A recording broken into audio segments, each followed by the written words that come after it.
शरीर में केरोसिन तेल डालकर आग लगाकर जीवित जला देने से शुरू होकर कई क्रूर घटनाएं दोनों के साथ होने लगती हैं। घने जंगल में आज की मूवी में ऐसा बहुत कुछ है जिसे देखकर मानवता पर संदेह हो सकता है। इंसान इतना क्रूर हो सकता है।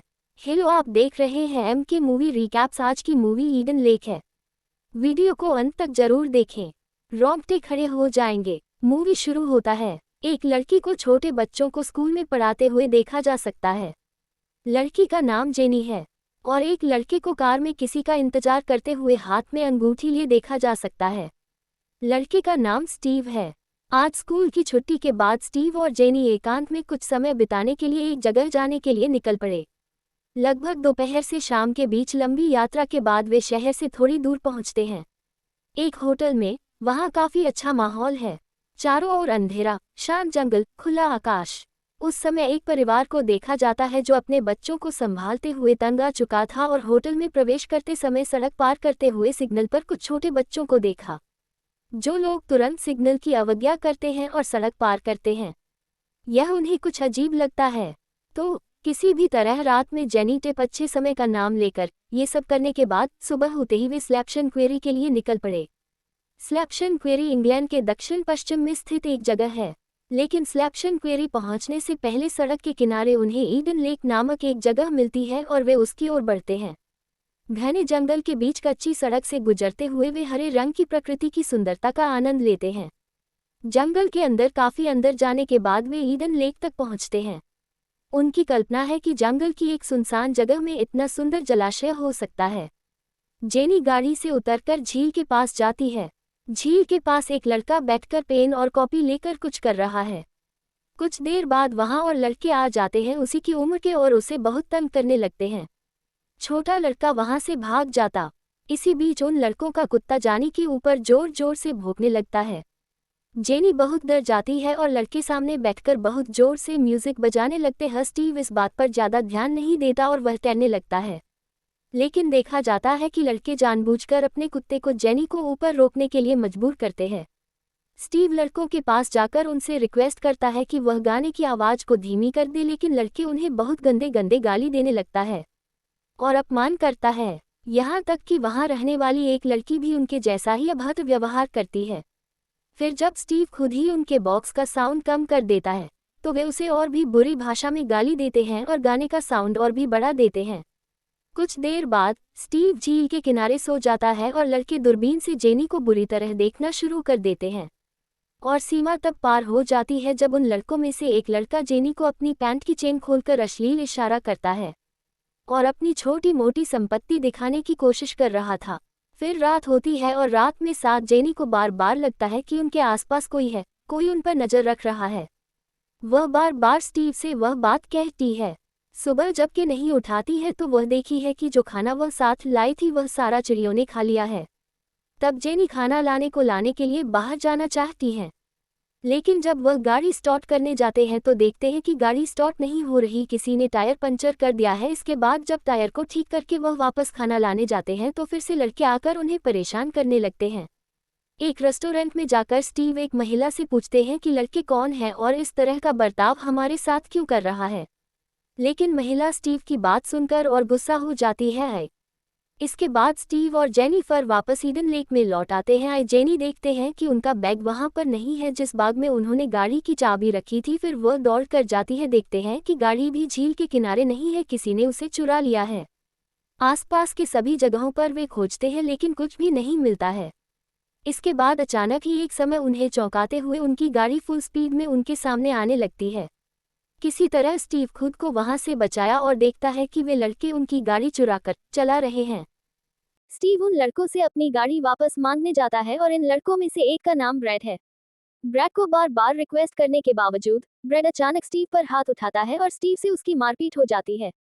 और यही नहीं, उनमें से एक लड़का उसे मारने के लिए चाकू निकालता है और उस चाकू को रोकने की कोशिश में गलती से वह चाकू उनके कुत्ते के शरीर पर लग जाता है।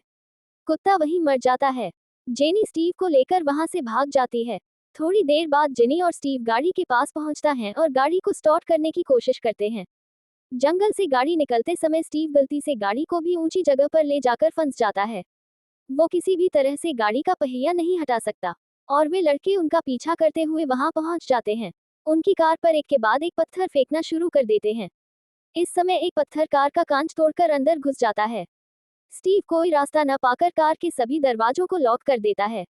इस बीच वे लड़के और लड़कियां कार के सामने आकर कार में तोड़फोड़ करना शुरू कर देते हैं। कार के अंदर बैठे हुए वे बहुत डर जाते हैं, लेकिन सौभाग्य से उस समय कार चालू हो जाती है और स्टीव बिना किसी तरफ देखे उस इलाके से निकलने की कोशिश करता है। लेकिन इस बार स्टीव अपनी कार को एक पेड़ से टक्कर मार देता है और दुर्घटनाग्रस्त हो जाता है, और दुर्घटना के परिणामस्वरूप एक पेड़ की टहनी खिड़की से कार में घुस जाती है और स्टीव वहीं फंस जाता है। उसके बाद वह जेनी से कहती है कि तुम कहाँ हो, किसी तरह तुम यहाँ से बाहर निकालो और बाहर जाकर मदद मांगो, हम बहुत बड़ी मुसीबत में फंस गए हैं। जेनी शुरू में नहीं मानती, लेकिन बाद में वह मान जाती है। गाड़ी से निकालकर कुछ दूरी पर जाकर जेनी छुप जाती है, लेकिन स्टीव अभी भी गाड़ी के अंदर बैठा रहता है। लड़के और लड़कियां वहां तक पहुंच जाते हैं और गाड़ी के कांच को तोड़कर स्टीव को वहां से ले जाते हैं। इधर देखते देखते सुबह हो जाती है। जेनी अपनी छुपी हुई जगह से बाहर निकल आती है। गाड़ी के पास जाकर जब वह देखते हैं कि वहां पर स्टीव नहीं है, इसके बाद जेनी को आसपास खून के धब्बे दिखाई देते हैं, जिसे देखकर वह वापस जाती है तो वह देखते हैं कि लड़के स्टीव को बांधकर उसे के ऊपर अत्याचार कर रहे हैं और स्टीव जान की भीख मांग रहा है। देखा जाता है कि स्टीव का पूरा शरीर खून से लथपथ हो गया है। स्टीव के हाथ पैर जंजीरों से बंधे हुए हैं, बार बार वह लड़के से छोड़ने का रिक्वेस्ट कर रहा है। लड़कों का लीडर जंजीरों को स्टीव के गले में बांधकर खींचता है और एक लड़के को चाकू देता है और लड़की से कहता है कि तुम उसका वीडियो बनाओ। और इससे इस घटना से पता चलता है कि इन लड़कों ने पहले भी ऐसा कई बार किया है और वह लड़की हर समय वीडियो रिकॉर्ड किया करती है। स्टीव असहाय होकर डर से रोने लगता है, लेकिन लड़का स्टीव को बार बार चाकू से मारता है। और सिर्फ वही लड़का ही नहीं, बल्कि उनके दल के हर एक सदस्य स्टीव को एक एक करके तरह तरह से प्रताड़ित करते हैं। दूर से खड़े होकर जेनी इन सभी क्रूर घटनाओं को असहाय महसूस कर रही थी। एक समय जेनी ने अपने मन को मजबूत किया और अपने हाथ में मोबाइल फोन से पुलिस को फोन करने की कोशिश की, लेकिन दुर्भाग्य से ब्लूटूथ जुड़ा हुआ था, इसलिए कॉल पहले ब्रैड के फोन पर जाता है और ब्रैड तुरंत कॉल काट देता है और समझ जाता है कि जेनी आसपास कहीं है। और फिर जेनी वहां से भागना शुरू कर देती है और बच्चे उसका पीछा करते हैं।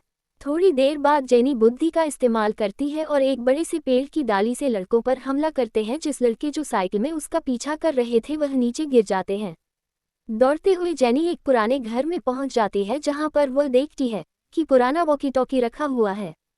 वॉकी टॉकी दरवाजे के भीतर है। जेनी वॉकी टॉकी लेने की कोशिश करती है तो वहां तक वह नहीं पहुंच पाती है।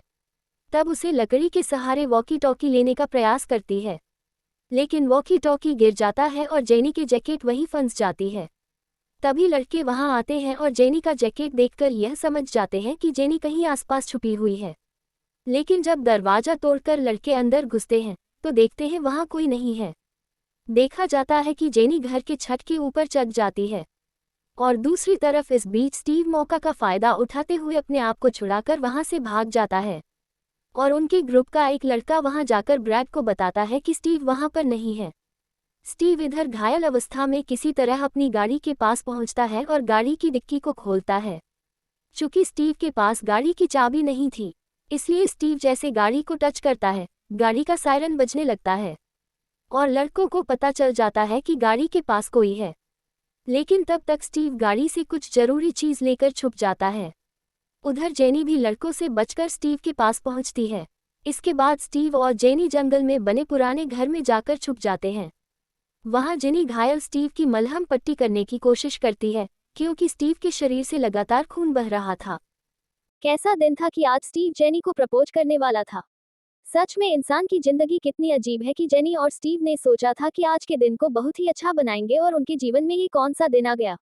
इधर लड़के उन्हें लगातार ढूंढ रहे थे। ढूंढते ढूंढते हुए वह टूटे हुए घर के पास आ पहुंचे। लड़के टूटे घर के अंदर पहुंचकर प्रवेश करते हैं, लेकिन देखते हैं कि अंदर कोई नहीं है। असल में जेनी लड़के को अंदर आता देख लेती है और स्टीव को लेकर घर के नीचे पानी में लेकर छिप जाती है। घर के अंदर खून के धब्बे देखकर लड़के समझ जाते हैं कि स्टीव यहाँ पर था। फिर लड़के स्टीव और जेनी को ढूंढने के लिए वहां से निकल जाते हैं। पानी में स्टीव को ठंड के मारे कपकपी होने लगती है, उसका शरीर बहुत ठंडा हो जाता है। लड़के चले जाने के बाद जेनी स्टीव को खींचते खींचते पानी से बाहर ले आती है। इसके बाद जेनी उसे लता और पत्ते से ढक देती है और उसे धीरज रखने को कहती है। हम यहाँ से जरूर निकल पाएंगे। अब स्टीव के शरीर को खून की जरूरत है, क्योंकि उसका बहुत खून बह गया है, किसी भी समय स्टीव मर सकता है। इसलिए जेनी उसे छोड़कर इलाके में मदद मांगने जाएगी क्योंकि स्टीव की ऐसी शारीरिक स्थिति जेनी के साथ जाना कुछ भी संभव नहीं है। इसके बाद जेनी जंगल से बाहर निकलने के लिए पूरी ताकत से दौड़ना शुरू कर देती है। लेकिन कुछ दूर जाने के बाद उसके पैर में लकड़ी का एक नुकीला टुकड़ा चुभ जाता है। टुकड़ा पैर के आर पार हो जाता है। वह चिल्लाती है, मिट्टी में गिर पड़ती है। आज का दिन वाकई में जेनी और स्टीव के लिए बहुत ही दुर्भाग्यपूर्ण है। खुद को थोड़ा संभाल कर वह एक पेड़ की टहनी मुंह दबाकर ताकि उसकी चीख न निकले। पैर के अंदर लकड़ी का टुकड़ा जो घुस गया है वह उसे पेड़ के तने पर धकेलना शुरू करती है, जिसके परिणामस्वरूप लकड़ी का टुकड़ा पैर के तलवे के ऊपरी हिस्से से बाहर आ जाता है। ये दृश्य बहुत भयानक था। फिर किसी तरह खुद को खींचकर कुछ दूर ले जाने पर वह देखती है कि उसके सामने पहले दिन देखा हुआ वह लड़का खड़ा है जिसे वे लड़के परेशान कर रहे थे। इसका नाम एडम है। जेनी उससे मदद मांगती है और कहती है कि किसी भी तरह उसे शहर पहुंचाने में मदद करें। लड़का जेनी को अपने साथ कुछ दूर ले जाता है और अचानक एक जगह बैठकर गेम खेलना शुरू कर देता है। उसके ऐसे अजीब व्यवहार से जेनी हैरान हो जाती है। जेनी एडम से सवाल करती है, क्या हुआ? मुझे ले चलो। लेकिन लड़का कोई ठीक उत्तर नहीं देता। ठीक इसी समय देखा जाता है कि वे सभी लड़के वहां आते हैं और जेनी कुछ समझने से पहले ब्रेड उसे एक थप्पड़ मारता है। इसके बाद उन लड़कों को एक पेड़ से जेनी और स्टीव को बांधते हुए देखा जाता है, यानी कि उन्हें स्टीव भी मिल गया है। ये सब देखकर जेनी बहुत डर जाती है। वह अंदाजा भी नहीं लगा सकती कि उनके साथ क्या होने वाला है। लड़कों को देखा जा सकता है कि वे मानवता की पराकाष्ठा में पहुंच गए हैं। वे चारों ओर कुछ लकड़ियां रखकर जेनी और स्टीव शरीर पर मिट्टी का तेल डालना शुरू कर देते हैं। इसके बाद एडम के हाथ में माचिस के साथ ब्रैड कहता है, जेनी और स्टीव के शरीर को आग लगा दो। ब्रैड हर बार की तरह उनके टीम की लड़की से कहता है, वीडियो रिकॉर्डिंग शुरू करो। इधर देखा जा सकता है कि शरीर में आग लगने के बाद जेनी जलन में तड़पने लगती है। दूसरी ओर मृतप्राय स्टीव का शरीर धीरे धीरे आग में जलता रहता है। लेकिन एक समय जेनी अपने हाथ से बंधन खोलकर आग से हटकर लात मारकर उन लड़के लड़कियों के सामने तेल से भरी बाल्टी फेंक देती है और एक लकड़ी से आग लगाकर किसी तरह वहां से भाग जाती है। लेकिन स्टीव वहीं मर जाता है। इधर जेनी के भाग जाने का गुस्सा एडम पर आ जाता है।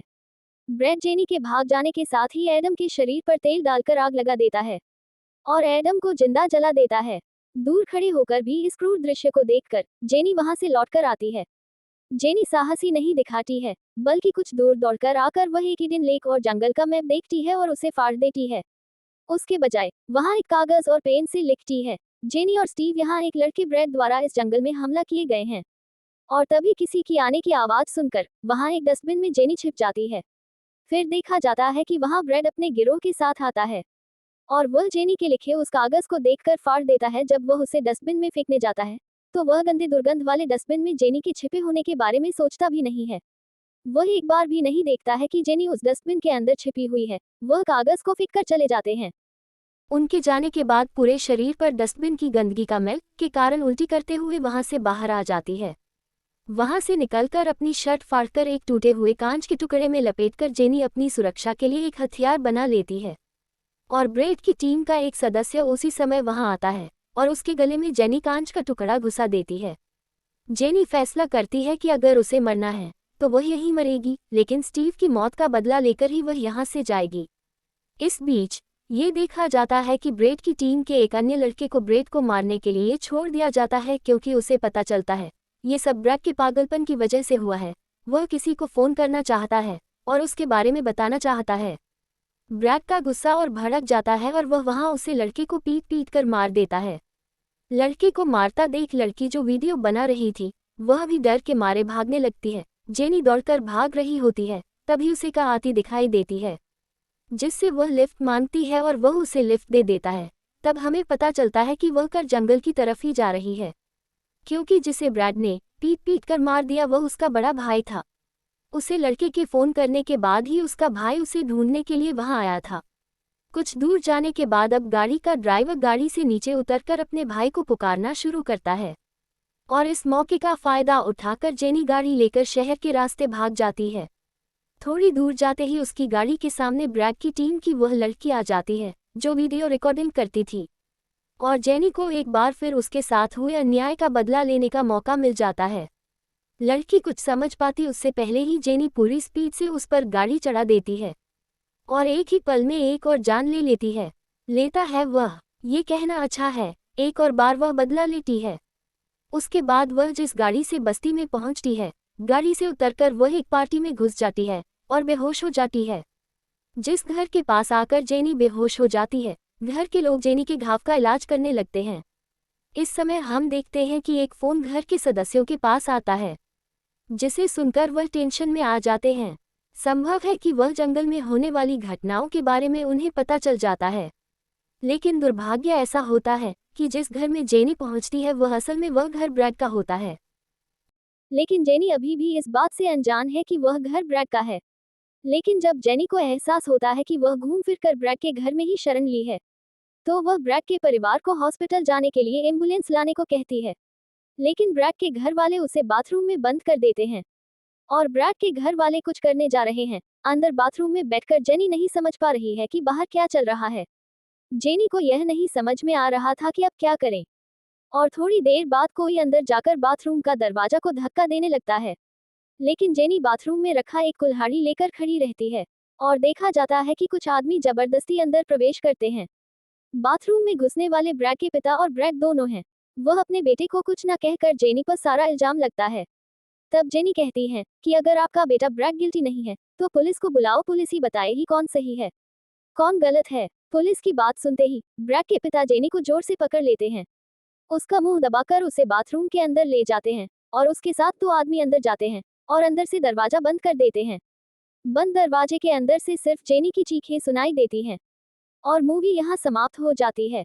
यह मूवी मेरे जीवन में देखी गई एक अजीब मूवी है, जहाँ विलेन आखिर में जीत जाता है और हीरो और हीरोइन मारे जाते हैं। हालांकि जेनी का शव नहीं दिखाया गया, केवल चीखें सुनाई दी, इसलिए इस मूवी का पार्ट 2 या दूसरा पार्ट आने की संभावना है।